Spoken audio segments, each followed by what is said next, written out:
Hola, segunda parte de la sección de horror y psicoanálisis. Hoy el caso del que tengo ganas de hablar es el caso de Gil Pereg, este israelí radicado en Mendoza desde el 2007, que es acusado y la semana pasada fue condenado a cadena perpetua por el asesinato de su madre y su tía. Bueno, para adentrarnos un poquito en el caso. Gil Pereg se viene desde Israel a vivir a Mendoza en el 2007 y en el 2017 su madre y su tía vienen a Argentina para buscarlo. Para buscarlo porque se enteran más o menos en las condiciones que está viviendo este hombre y la idea que tienen estas mujeres es llevarlo a Israel. Estas mujeres desaparecen en 2017 y hay una entrevista que va a ser muy importante después para, digamos, la fiscalía y para los abogados que están en contra de Gil Pereg.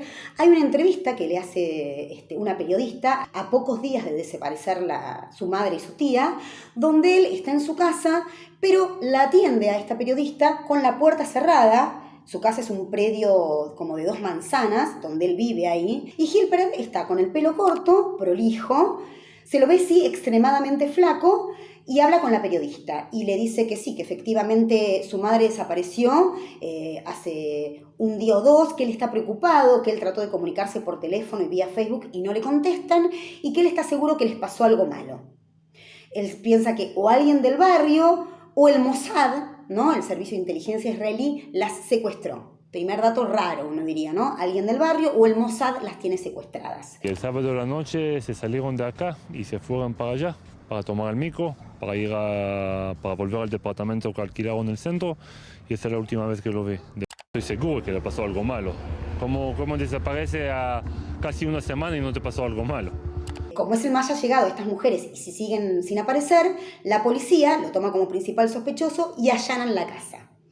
Cuando allanan la casa de Gil Pereg, se encuentran con un panorama bastante espeluznante. O sea, este predio que él ha tomado, porque no es toda una vivienda que pertenece a él, de 2 manzanas, es un predio donde él vive prácticamente, digamos, como un indigente. La casa no tiene paredes, tiene un colchón tirado, las condiciones en las que vive son realmente deplorables y él está viviendo con 37 gatos y algunos perros. Los policías lo que dicen es que cuando entran el hedor es impresionante, el olor. Tanto los animales como él defecaban y hacían sus necesidades en el piso. O sea que el olor es tremendo. Y lo que encuentran es que enterradas debajo de unas piedras encuentran a la madre y a la tía. Enterradas y además cortadas en pedazos, ¿no? Se encuentran con un panorama realmente impactante. En ese momento, Gil Pereg es trasladado primero a la comisaría y después a Los Sauces, un hospital psiquiátrico en Mendoza, a la espera del juicio. Que el juicio comienza, ya les dije, hace 2 semanas, ahora en 2022. Bueno, ¿por qué es trasladado en principio a prisión y después a un hospital psiquiátrico? Bueno, primero porque cuando van a verlo, Gil Pereg efectivamente se comporta como un gato. Aulla, maulla, trata de atacar a los policías, se comporta como un gato que quiere defenderse, ¿no? Entonces lo llevan contra su voluntad a prisión, está un tiempito en prisión. Hay un video que es muy impactante porque está él en una celda y entran los policías. A la mañana entran y dicen, bueno, momento de asearse, lo quieren sacar para que se dé una ducha, y el tipo está completamente desnudo, encorvado, súper flaco, y tira rajuñazos, arañazos de gato, hace, ¿no?, como un gato enojado, solamente, digamos, maulla. Pereg, tenemos que hacer control sanitario. ¿Tiene ropa?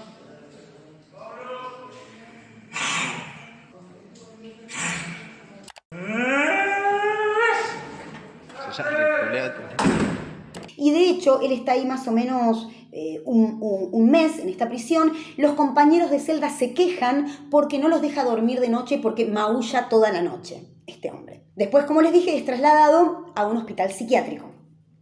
Y ahora cuando se hace el juicio, es un juicio muy llamativo porque es un juicio con testigos, que son personas comunes, ¿no?, como se hace en Estados Unidos, y además es un juicio que se filma.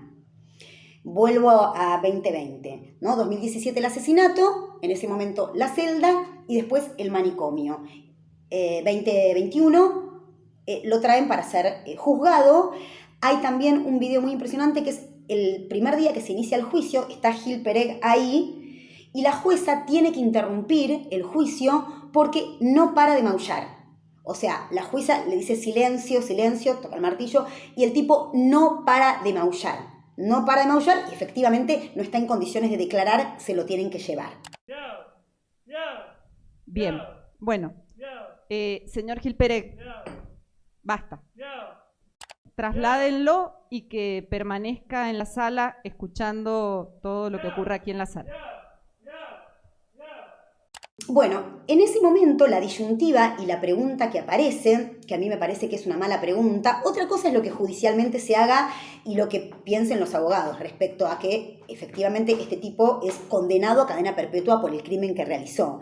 Pero lo que aparece como discusión ahí es, a ver, ¿este tipo está loco realmente? ¿Realmente cree que es un gato y está loco? O, por otro lado, sí, cuando vinieron la tía y hermana, él se corta el pelo, porque la cuestión es así. Hasta ese momento, lo que dan testimonio los vecinos es que Gil Pereg vivía prácticamente desnudo, salía a la calle muy poco, tenía el pelo muy, muy largo, todo embarrado, lleno de barro, costras de barro, y se había como atado en el pelo piedras. Y cuando le preguntaban por qué tenía las piedras, él decía que era para jugar con sus hijos, con sus gatitos. Y que la verdad que era muy difícil estar cerca de él, digamos, por el olor que tenía y que defecaba en cualquier lado, en la calle, digamos, y hacía pis en cualquier lado, que se comportaba de esta manera. Y los vecinos mismos dicen que, por lo menos hace 5 años, que también se les hacía muy difícil dormir por los aullidos, por los maullidos de Gil Pereg y de los gatos, los 37 gatos, sus hijos, ¿no?, con los que él vivía. Cuando viene la madre, el tipo se corta el pelo y recibe a la madre, normalmente, entre comillas, y después tiene esta entrevista con la periodista donde le dice estoy preocupado, Entonces, digamos, ¿qué es lo que se dice? A ver, si este hombre, cuando vino la madre, se cortó el pelo, ¿no?, dejó de maullar, y cuando viene la periodista habla de lo que pasó con la madre y además encubre el asesinato, este tipo no está loco, finge ser gato, se hace el loco, está fingiendo. Y por otro lado, la defensa que dice está loco, es una psicosis, está loco efectivamente. Creo que el punto es seguir ahí el primer prejuicio respecto de la psicosis, si este hombre fuera un psicótico, porque ya le digo, cualquier diagnóstico se hace siempre en transferencia con el paciente enfrente. Es imposible diagnosticar. Yo voy a dar mi hipótesis respecto a una entrevista que le hicieron a Gil Pereg, mi hipótesis respecto al diagnóstico. Pero el punto es un gran prejuicio que hay sobre la psicosis, que es que pareciera que un psicótico tiene que ser un loquito que anda ahí suelto, que no está en la realidad y que anda delirando y diciendo incoherencias todo el tiempo. Entonces, si este tipo puede hablar normalmente con la prensa o cortarse el pelo, es un cínico, está fingiendo. Bueno, pues no. O sea, estas dos cosas no son excluyentes. Gil Pereg puede tener armado un delirio donde él se cree que es un gato y ser un psicótico, y por otro lado, cuando viene la madre, digamos, hablar normalmente e inclusive encubrir un asesinato que él realizó. Como dice Lacan, el psicótico no comparte el discurso común, lo que no quiere decir que lo desconozca. O sea, no lo comparte porque ahora cuando les lea la entrevista van a ver que efectivamente todo lo que habla el tipo es realmente un delirio, y un delirio perfecto. Perfecto en el sentido de que la lógica delirante, aunque sea delirante, es perfecta, cierra perfectamente el delirio.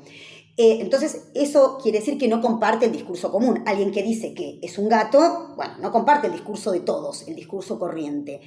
Pero cuando Lacan dice que no lo desconoce, quiere decir que el tipo sabe, cualquier psicótico, que hay un discurso corriente. Un psicótico, cuando a un analista, y después de tener confianza, le confiesa que escucha voces, dice, esto a vos te va a parecer muy loco. Un paciente psicótico, cuando finalmente decide contarle a su analista su delirio, que esto es después de tener confianza y ganarse la confianza del analista, y uno tiene el privilegio, porque es un privilegio poder escuchar, digamos, el delirio de un psicótico, porque efectivamente es un acto de confianza, porque es algo que él se reserva, es algo que no le cuenta a todo el mundo. Digamos, no porque se haga loco, no lo cuenta porque sabe que para el discurso común y corriente eso es raro. es loco. Esto quiere decir Lacan cuando dice el psicótico no comparte el discurso común, pero no lo desconoce. No lo desconoce. Entonces, cuando Gil Pereg, efectivamente, después en la entrevista va a decir, cuando yo salía a la calle, tanto acá como en Israel, me ponía el disfraz de humano y actuaba como un humano. Entonces, ¿esto qué quiere decir? Que sabe que hay un discurso corriente donde él se acomoda, se adapta a ese discurso corriente y actúa como humano. Por eso se corta el pelo cuando viene su tía y su madre. Seguramente porque no quiere que se lo lleven a Israel, porque él lo que dice es que lo peor que a él le puede pasar, efectivamente, que él se suicidaría, si esto sucedería, es que lo separaran de sus hijos, que son los gatos. Y cuando él dice, los gatos son mis hijos, no es metafórico. No es, como alguien dice, esta mascota es como mi hijo. Esos gatos son sus hijos. Él los tiene que cuidar, tiene que lograr que sobrevivan y que no se mueran, y separarlos de sus hijos es el infierno, porque sin él se van a morir y lo separan efectivamente a él de sus propios hijos. Entonces, creo que ahí está el gran prejuicio, ¿no? Si habló bien con la prensa, entonces se hace el loco. No. Habla bien con la prensa y puede estar totalmente loco. Pero un psicótico no es lo que se supone que es un psicótico o ese prejuicio que se tiene respecto a la psicosis. Bueno, les voy a leer unos fragmentos de una entrevista interesantísima que le hacen a Gil Pereg cuando está en el hospital psiquiátrico. Después hay otra donde es muy impresionante la entrevista que le hacen cuando ya está en la cárcel de nuevo, del grado de padecimiento de este hombre. Grita, dice que él no pertenece a este mundo, que necesita volver con sus hijos, que prefiere suicidarse antes de estar ahí, que necesita volver con sus hijos, que lo saquen por favor, o que si no lo saquen lo maten. Y además todo el tiempo que está en prisión y en el hospital psiquiátrico, este hombre no come otra cosa que comida para gatos. Es raro suponer que un tipo durante 5 años está fingiendo ser gato, ¿no? Y que además haga esto, esté con el pelo con barro, ¿no? Haga sus necesidades en la calle, coma alimento para gatos, ¿no? Podría ser, pero hay que sostener un fingimiento, ¿no? Durante 5 años. Bueno, paso a leerles un poquito de la entrevista porque creo que efectivamente en la entrevista se puede ubicar perfectamente los momentos de descompensación, de brote psicótico, a mi gusto que tiene este paciente, los momentos de alucinación, de interpretación delirante. En esta entrevista que le hacen cuando él está en el psiquiátrico, le preguntan cómo está. Y él dice, mal, porque soy gato y acá no puedo ser gato. Yo no puedo entender la muerte. La muerte me da miedo.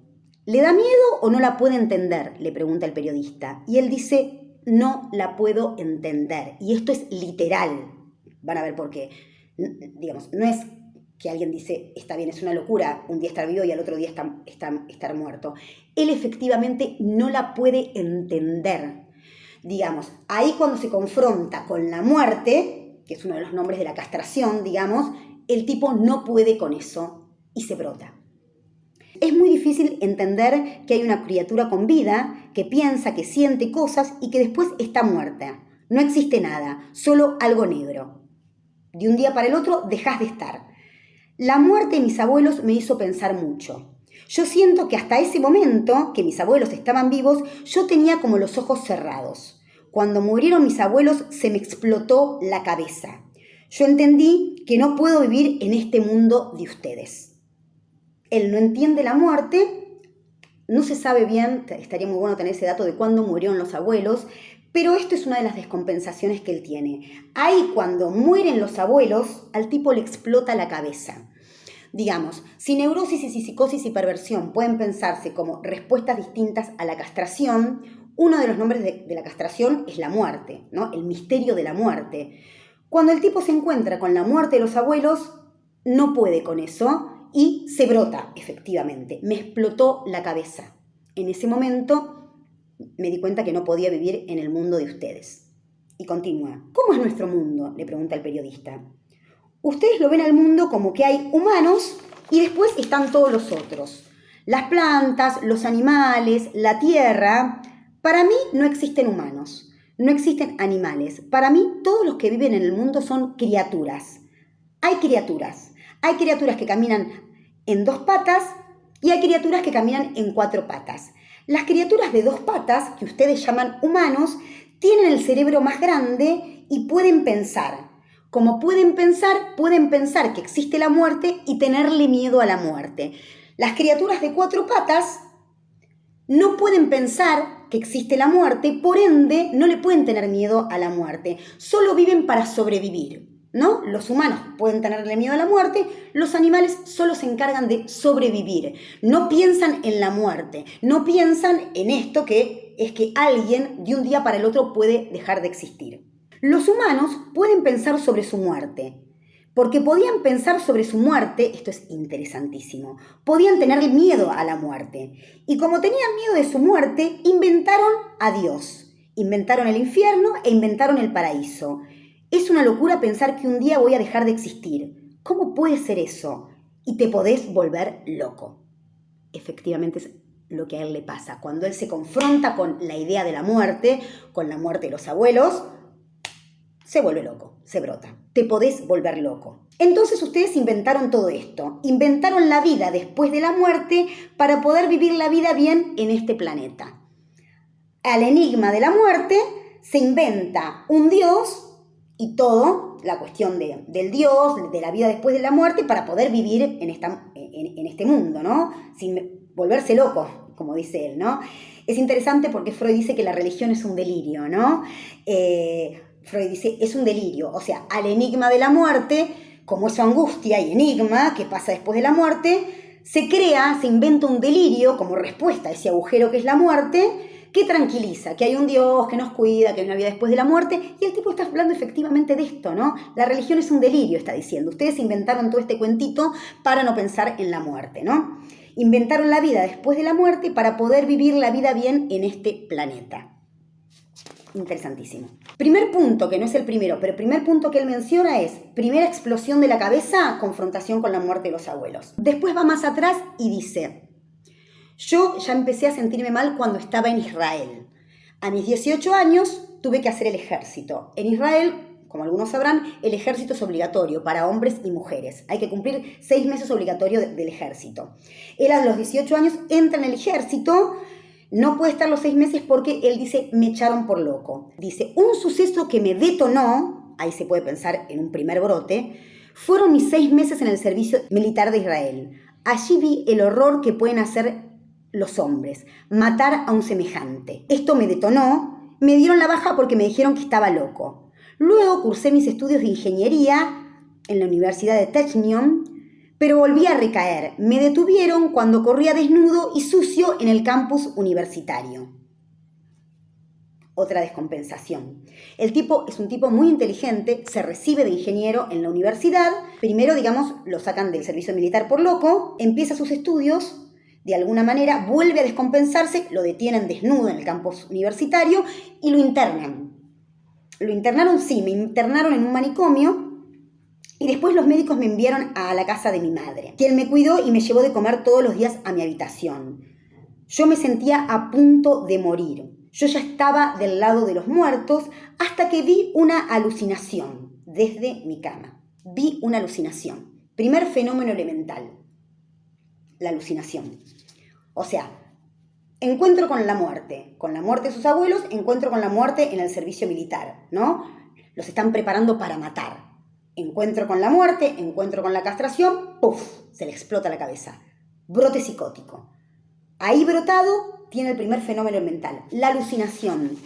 Escucha un chivo, un animal, un chivo, que le dice, ¿por qué nos matan? ¿Por qué hacen esto ustedes? ¿No? Me hablaba y me decía, ¿por qué me matan? Ahí comprendí que el ser humano, o criatura de 2 patas, como yo lo llamo, los seres humanos hacen todo mal.